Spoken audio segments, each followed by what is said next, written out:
నిజామాబాద్ జిల్లాలో రాముడి భూములు కబ్జాకు గురయ్యాయి. కౌలు ముసుగులో వందల ఎకరాలు అన్యాక్రాంతమైపోయాయి.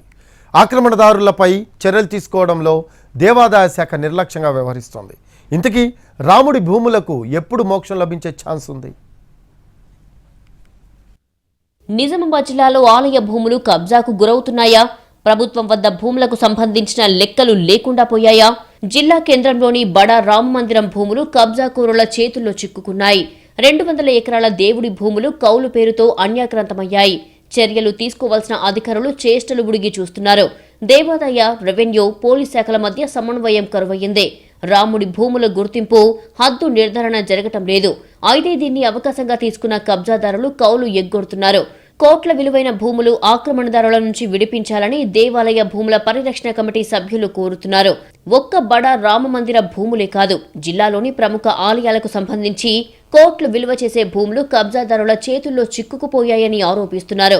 ఈ పెద్ద రామ మందిర్ సంబంధించింది నిజామాబాద్ నగర నడిఒడ్డు శివారులో కొన్ని వందల కోట్ల విలువైన భూములు ఈరోజు కబ్జాకోరుల చేతుల్లో ఉన్నాయి. అవి విడిపించి ఇక్కడున్న కలెక్టర్ గారు, ఇక్కడున్న అసిస్టెంట్ కమిషనర్ గారు చొరవ తీసుకొని ఆ దేవాలయాల భూములన్నీ తిరిగి రామ్ మందిర్కి అప్పచెప్పాలా.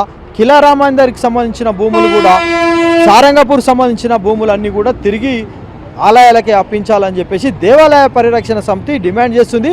నిజామాబాద్ జిల్లా కేంద్రంలోని బడా రామ మందిరానికి 480 ఎకరాల భూమి ఉంది. ఆలయ రికార్డుల్లోనూ భూములు ఉన్నాయి.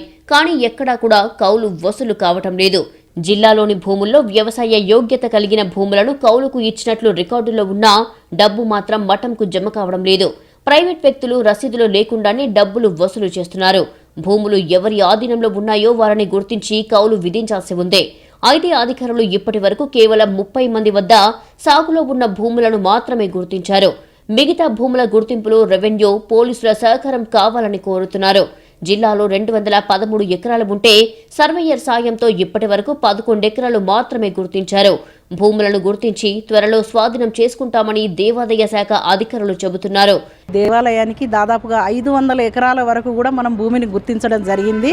దీనిలో భాగంగా నిజామాబాద్లో 200 చిల్లర ఎకరాలు, అలాగే ఆదిలాబాదులో 117 ఎకరాల చిల్లర ఉంది. మిగతాదంతా కూడా నాందేడ్లో ఉన్నట్టుగా మనం గుర్తించడం జరిగింది. కానీ అవి ఎక్కడ ఉన్నాయి భూములు అనేది మనం వెలికి తీయడానికి కొంత స్టాఫ్ను మనం డిప్యూట్ చేయడం జరిగింది. మొత్తానికి దేవుని భూముల కబ్జాపై ప్రభుత్వం కఠిన చర్యలు చేపట్టాల్సిన అవసరం ఉంది.